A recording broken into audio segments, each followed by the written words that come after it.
महात्मा गांधी की पुण्यतिथि है और मैं ये देखता हूँ कि 30 जनवरी 1948 को उनका निधन होता है। पर महात्मा गांधी हमें लंबे समय तक, हम कहते हैं कि अगर हम भारत की और अपनी आज़ादी की बात करते हैं, सत्य अहिंसा की बात करते हैं, तो हमें महात्मा गांधी बार बार याद आते हैं। मेरे पास में, मैं जब भी कहीं अवसर मिलता है तो मैं महात्मा गांधी से जुड़ी किताबें पढ़ता हूँ। मैंने बहुत सारी बार अपने साथियों को सत्य के प्रयोग अथवा आत्मकथा या कहें the story of my experience with truth जो है, तो ये किताबें और इसके अलावा बहुत सारी किताबें जो हैं मैंने अपने कई मित्रों को भी दी है और मैं भी जब मौका मिलता है तो इनको पढ़ता हूँ और मुझे ये किताबें बहुत बार बहुत मदद करती हैं। तो मैं अपने पाठकों के साथ आज गांधी जी से जुड़ी कुछ चीज़ें जो उनके जीवन क्रम है जिसमें अलग अलग घटनाएं हैं, उसको मैं आपके साथ साझा कर रहा हूँ। तो दरअसल 2 अक्टूबर को पोरबंदर के काठियावाड़ के जो एक मारवाड़ी बनिया परिवार है उसमें उनका जन्म हुआ। 12 वर्ष की आयु तक स्कूल में प्राथमिक शिक्षा उन्होंने पाई। कस्तूरबा गांधी से उनकी सगाई हुई। इनके पिता का नाम गोकुलदास मानक जी था। 1881 में राजकोट में राज्य विद्यालय में उन्होंने प्रवेश लिया। 1883 में कस्तूरबा से उनका विवाह हुआ। 1887 में उन्होंने मैट्रिक की परीक्षा पास की। काठियावाड़ के एक महाविद्यालय में दाखिला लिया, पर बीच में पढ़ाई छोड़ दी। 4 सितंबर 1888 को समुद्र के रास्ते वे इंग्लैंड गए। 28 अक्टूबर को उनका जहाज इंग्लैंड पहुंचा। इंग्लैंड में जो है वहां रहने के लिए उनको लगा कि डांस और संगीत जानना जरूरी, तो उन्होंने इसकी भी शिक्षा ली और 1889 यानी 89 में उन्होंने वो उस तरह की पुस्तकें पढ़ी या उनको पढ़ने में आई जिनसे उनको लगा कि सादा जीवन जो है वो उनकी एक जीवन शैली होगी। उन्होंने बाइबिल, कुरान, टॉलस्टॉय को पढ़ी।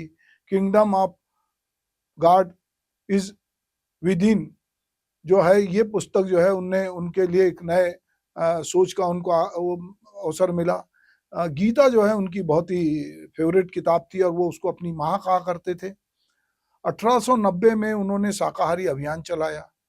लंदन में मैट्रिक की परीक्षा उन्होंने दोबारा पास की। वो पहले तो उन्होंने मांसाहार भी किया था पर बाद में उससे उनको विरक्ति हुई। सन 1891 में वो बैरिस्टर बने। 1892 में राजकोट, मुंबई में वकालत के लिए उन्होंने जद्दोजहद की। अप्रैल 1893 में दक्षिण अफ्रीका गए, वहां रंगभेद दूर करने के लिए उन्होंने काम किया।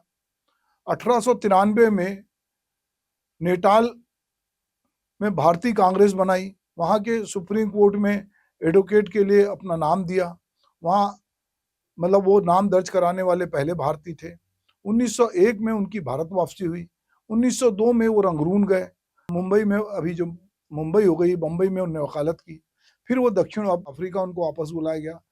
1904 में रिस्किन की पुस्तक अन टू द लास्ट उन्होंने पढ़ी। जोहनबर्ग में प्लेग फैलने पर वहां एक अस्पताल उन्होंने खुलवाया। 1905 में बंगाल के विभाजन को उन्होंने नहीं माना। अंग्रेजी चीजों को ना इस्तेमाल करने के लिए जो है उन्होंने भारतीयों को हिदायत दी और एक प्रकार से उन्होंने आंदोलन चलाया। 1906 में होम रूल का समर्थन किया। 1908 में सत्याग्रह शब्द को अपनाया। 1910 में टॉलस्टॉय को इंडियन होम रूल की एक कॉपी उन्होंने भेजी और उस पर उनकी राय मांगी। टॉलस्टॉय ने उत्तर दिया कि सत्याग्रह न केवल भारत के लिए बल्कि पूरे विश्व की मानवता के लिए महत्वपूर्ण है। टॉलस्टॉय फॉर्म की नींव रखी उन्होंने। मृत्यु उपरांत टॉलस्टॉय को श्रद्धांजलि अर्पित की। अगर हम 1912-13 की बात करें तो यूरोपीय कपड़े पहनने उनने छोड़ दिया। वो 1915 में वो भारत उनकी वापसी हुई और उन्होंने एम्बुलेंस सेवा के लिए केसर हिंद, उनको स्वर्ण पदक से सम्मानित किया गया।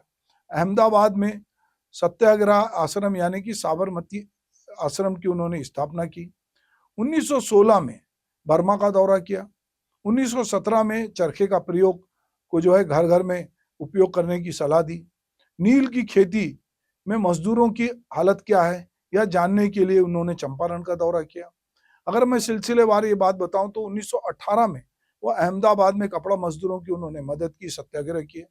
1919 में रोलेट एक्ट के खिलाफ सत्याग्रह की शपथ पर साइन किया। जलियांवाला बाग की दुर्घटना का भी उन्होंने बहुत निंदा की। सन 1922 में चौरा चौरी की भयानक घटना घटी। 5 दिन का उपवास उन्होंने रखा। साबरमती में राजद्रोह के कारण उनको गिरफ्तार किया गया। 18 मार्च को 6 साल का कारावास दिया गया। हिंदू मुस्लिम एकता के लिए उन्होंने 21 दिन का उपवास किया। बेलगांव में कांग्रेस के अध्यक्ष बने। 1925 में आश्रम वासियों ने जो दुष्कर्म किए थे उसके लिए 7 दिन का उन्होंने उपवास रखा।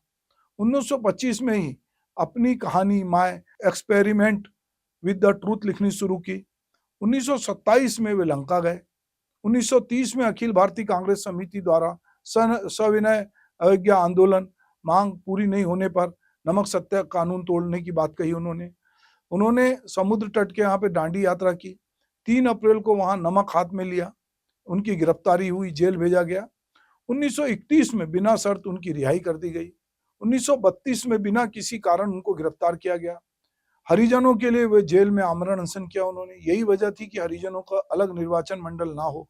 शर्त पूरी होने पर उपवास तोड़ा। 1933 में हरिजन अखबार निकाला। यह अलग बात है कि अब हरिजन शब्द प्रतिबंधित हो गया है, पर जिस भावना से गांधी जी ने किया था वो अपने आप में महत्वपूर्ण थी। आत्मशुद्धि के लिए 21 दिन का उपवास रखा। 1934 में राजनीति से संन्यास की घोषणा की और उन्होंने कहा कि ग्रामीण उद्योगों का विकास, हरिजन सेवा का काम करेंगे, हस्तशिल्प को ऊंचा उठाने की वो कोशिश करेंगे।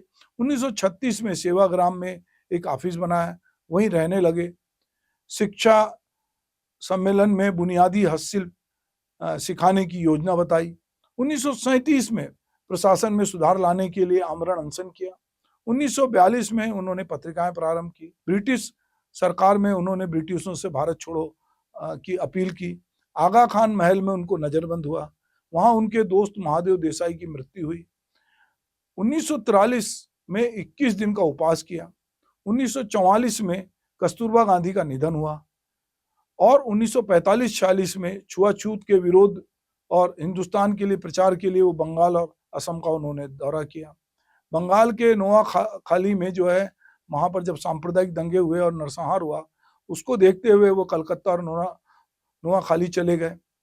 माउंटबेटन ने एक वक्तव्य में कहा है कि जहां 55,000 सैनिक पंजाब में जो है वो जो नहीं कर सके, वो अकेले गांधी ने बंगाल को सांप्रदायिक दंगों से मुक्त करके बता दिया। गांधी जी के शब्दों में यह अहिंसा का चमत्कार था। 30 जनवरी 1948 को प्रार्थना सभा में उनकी हत्या कर दी गई।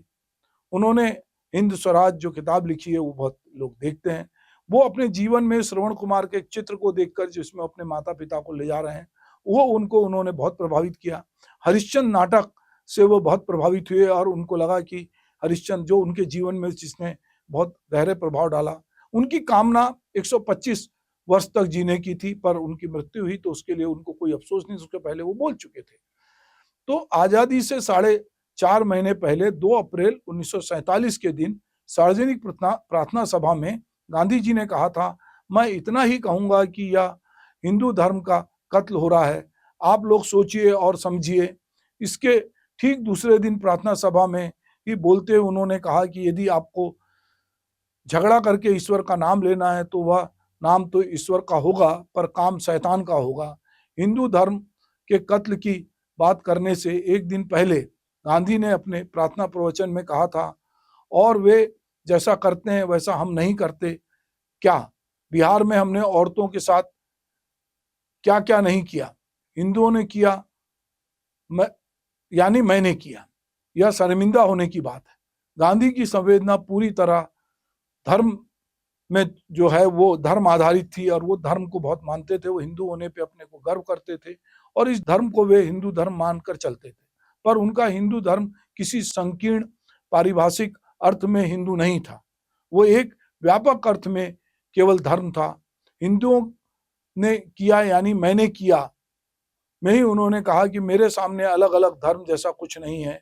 उनका धर्म या हिंदू धर्म इस अर्थ में भी व्यापक था कि वह जीवन के हर पहलू को अपने में समेटे था।